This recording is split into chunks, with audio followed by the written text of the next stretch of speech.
DMTV Info, votre chaîne d'information en temps réel.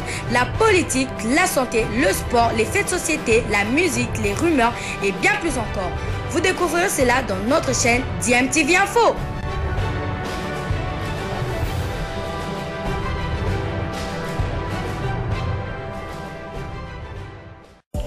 Vous êtes sur DMTV, bonjour ou bonsoir, tout dépend de l'heure à laquelle vous nous suivez. Tout plaisir est pour nous de vous retrouver, mais surtout de savoir que vous êtes nombreux en train de suivre votre chaîne YouTube DMTV. DMTV qui vous propose l'actualité, vous propose également des analyses et des réflexions sur des sujets d'actualité, sur des faits sociaux, tout simplement sur des réalités que nous observons ici chez nous en République démocratique du Congo. Azonga na Congo, ba bio sera azonga na Congo, so ba bank sa eto bite. Bana la muka ba protéger. Ali bote. Azonga na Katanga. Aya na kitasa. Ali bote. Ko bitumeka ali bote. Mwana mobali nyosa liko bunda bitumba pona protéger conscient ko na kisa. Ali bote. De ko moise katumba ya. Ko tiatio Boliba. Ko Boliba. Bana la muka to ali fait. Ko ba te basi ba be te bitumba o ya ndia pino la muka ali bote. Ba oyo ya ndia pino la muka ali bote. On va faire ya combat terrain ali bote. Ya moto bi tous les opposants. Comment tu peux pas télé? Baya to tiatio Bolibanda to protéger donc on peut poser ali bote. Félix Sekadi. Papa na yemoko. Et peut-être que nous Mulumba, docteur en droit, après des semaines à la même constitution, il y a liberté. Mais il y a pas après des semaines concernant Bami, mais là le bien mot concernant Ali Mabé et aussi Maté. Tu vois ce qu'il y a? La suite est ce qu'il y a. Exécutif Païpaï a fini madame. Et puis exécutif Païpaï. Je reviens à moi mon bon commis. Comment gagner la partie politique à Nyoso, Nande go Païpaï, ensemble. Alors, il n'y a pas la force, il n'y a pas la force. Mon sapi modèle se va gagner l'ongi, par là, on compte sur Bissou Nyoso. Hello, donc on a dit que ça la théorie militaire.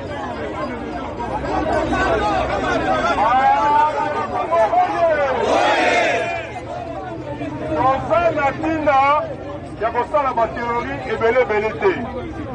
Est-ce que ceux qui Martin Fayulu ont sorti pouvoir en 2018?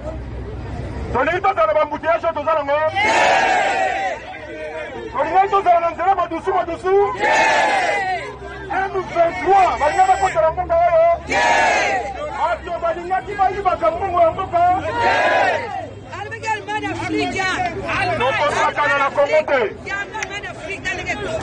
Noko sakana na Congo te. Awa makanisi na biso. Tolobi bako réviser constitution te.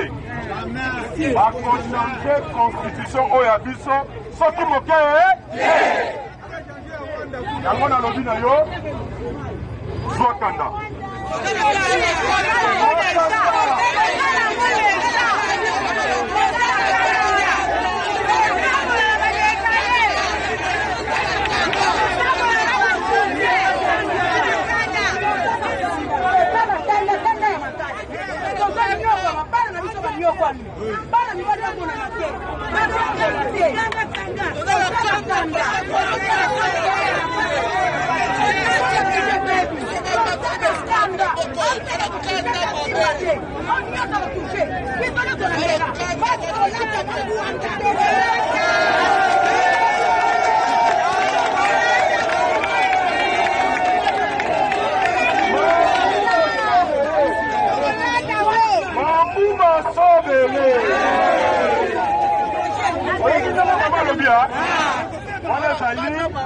Oyo peuple congolais a lobby lelo. Cette fois-ci, toi na bitumba ya kosakana te.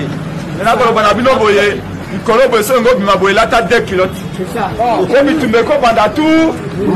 À tout moment, yali boyete. Ko yali ba combattant toi na fort, yali boyete. Mbalo ko yala bafa. Tande mata. Papa Lobina, Besso, cette fois c'est du Pogatobi. C'est du programme, l'équipe peut faire la mouka. Il faut l'entendre. La mouka, quand il passe comme ça là, au Canada, nous collons la boîte, tout les a fait feu.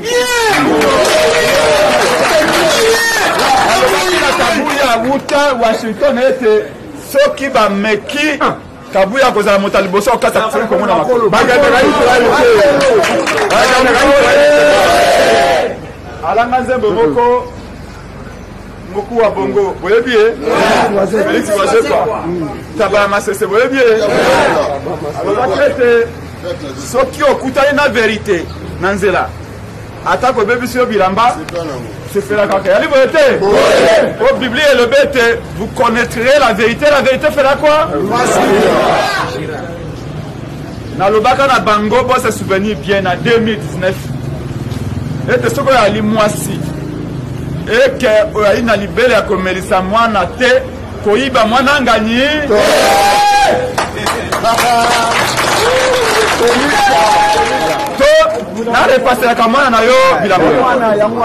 Chauffeur indien, à ce qu'on a bilamba, moi c'est un a comme la salon indien mabé, a Melissa Moana Miliki mabé, a Kenana école mabé, a Kenana na boîte de nuit mabé, wana ezali esclavage moderne. Est-ce que vous dit mango?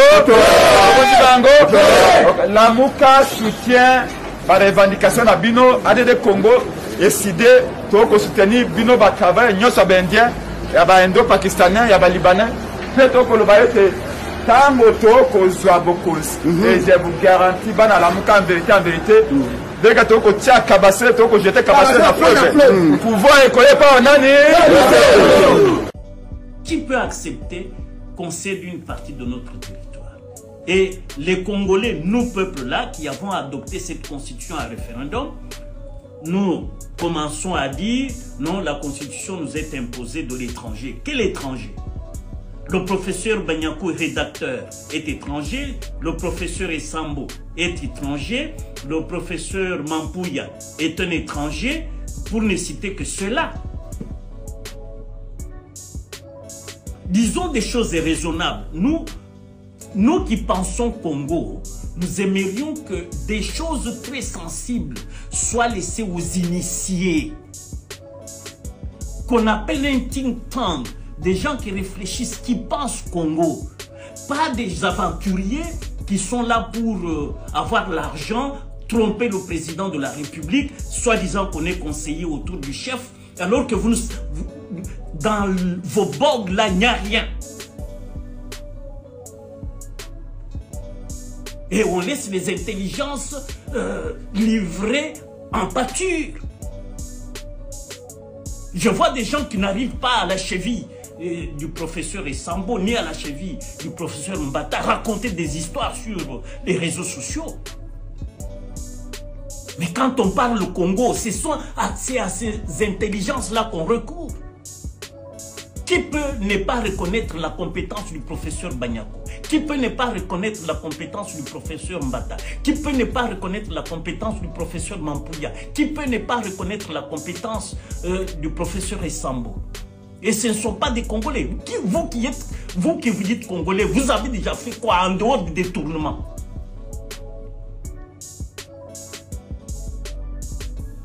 Donc il faut respecter les gens qui ont usé de leur culotte sur les bancs de l'école et qui pensent Congo, parce qu'il y en a qui ne pensent que Congo c'est un reste. Si vous ne pensez qu'argent, vous ne pensez que villa en Europe, au Canada, laissez à ceux qui ont le souci du Congo réfléchir sur le Congo. Et il y en a, les filles et les fils dignes du Congo, il y en a. On ne peut pas dire que l'article 217 a vendu le Congo. Nous avons vendu à qui? Il ne faut pas livrer et tous les fils congolais et les filles qui ont pensé à un moment donné de l'histoire. C'est cette constitution, jusqu'à aujourd'hui d'ailleurs, c'est cette constitution qui régente la vie politique chez nous. Comment on peut dire, oh non, c'est une constitution venue de l'étranger?